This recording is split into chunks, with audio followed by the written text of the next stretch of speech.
कहतानी प्यार से, काहे तू लजालू अपना यार से।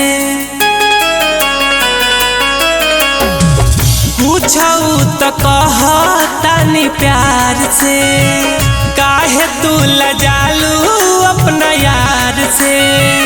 कह तो उठा ली जिंदगी के बोझा, सब धन खाला रह नजरिए के सोझा।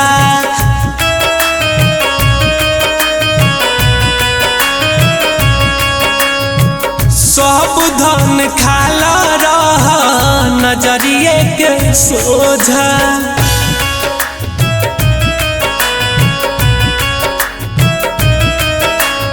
Music by R P. Chandan studio.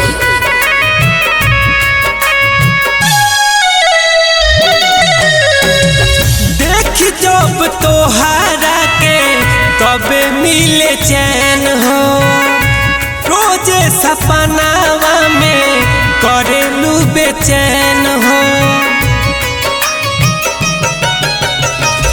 देखी जब तोहरा के कबे मिले चैन हो, रोजे सपनावा में करेलू बेचैन हो।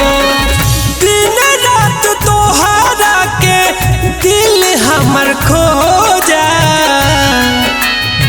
सब धन खाला रह नजरिए के सोझा।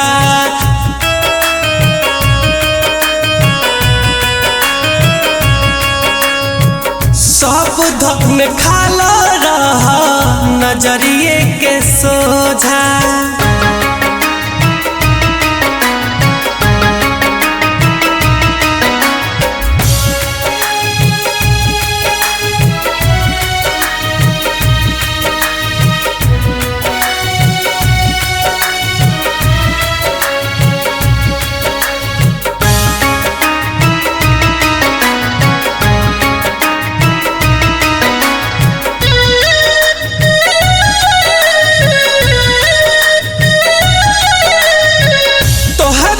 न जान अब जियलो न जाला, तहरा से दूरी अब तनिको न सहाला।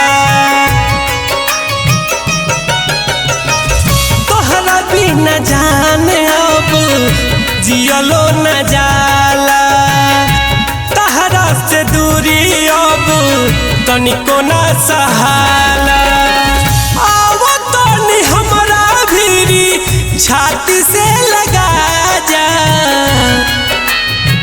सब धन खाला रह नजरिए के सोझा।